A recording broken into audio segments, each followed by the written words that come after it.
తెలియజేస్తున్నా. అందుకే మిత్రులారా, ఇవాళ కేటీఆర్, కేసీఆర్, హరీష్ రావు మాట్లాడుతున్నారు.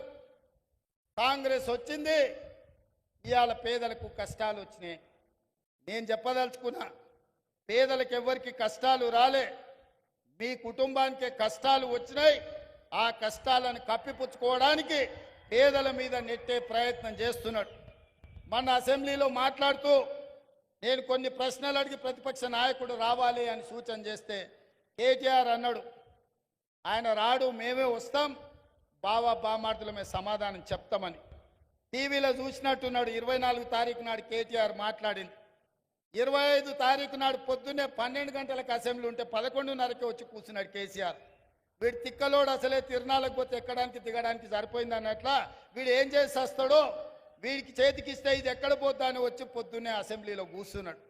అంటే కొడుకేమో రాడంటాడు, తండ్రి ఏమో పొద్దున్నే వచ్చి కూర్చుంటాడు. అంటే ఇవాళ వాళ్ళ మధ్యలో సమన్వయం లేదు. అధికారం కోల్పోయిన బాధ కొట్టొచ్చినట్టు కనిపిస్తుంది. అదే కాకుండా మన ఆయన మేడిగడ్డ గోదావరి ప్రాజెక్టులను పరిశీలించడానికి పోయింది. మా దగ్గర బాలయ్య అనే డ్రైవర్ ఉంటాడు. వాళ్ళ కొడుకు అక్కడ ఇక్కడ అడావిడిగా తిరుగుతున్నాడు. వాడు 10వ తరగతి పాస్ అయింది, కానీ వాడికి ఏందో ఈ తిరుగుళ్ళు అలవాటు. ఊరికే టీవీ చూస్తున్నాడు. కేటీఆర్ ఉన్నాడా సార్ అంటుండు. ఎందుకురా అంటే, సార్ కేటీఆర్ గారికి సెల్ఫీలు దిగుడు, సెల్ఫ్ డబ్బా కొట్టుకున్నాడు అలవాటు. అసెంబ్లీలో నోరు జారుతాడు. ఆడ మేడిగడ్డ గోదావరి జిల్లాల కాలు జారిండు అనుకో, అండ్లబడి కొట్టుకపోతే లేనిపోని పని అవుతుంది అన్నాడు. మరి ఏం చేయాలంటే ఇది కూడా కష్టమే సార్. ఆయన నీళ్ళలో కొట్టుకపోతేనే కుటుంబానికి విషాదం, బయటికి తీస్తేనేమో ఇది రాష్ట్రం మొత్తానికి విషాదం అవుతుంది. ఎందుకంటే ఈ తెలంగాణను తెగ నమ్ముకుంటారు వాళ్ళ కుటుంబం అని.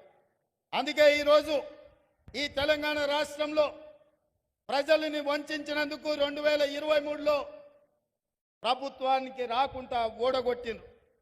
బుద్ధి మారక, అహంకారం తగ్గక అల్పం మాటలు మాట్లాడుతుంటే పార్లమెంటులో గుండు 0 ఇచ్చిండ్రు టీఆర్ఎస్కు. ఇప్పటికి కూడా వాళ్ళ బుద్ధి మారలే. ప్రభుత్వం చేస్తున్న సంక్షేమ కార్యక్రమాలకు, ప్రభుత్వం తీసుకుంటున్న నిర్ణయాలకు సంపూర్ణంగా సహకరించి ప్రతిపక్ష పాత్ర పోషించి ఈ ప్రభుత్వానికి సూచనలు ఇస్తే కనీసం పంచాయతీ ఎన్నికల్లో ఏమన్నా వస్తుండే.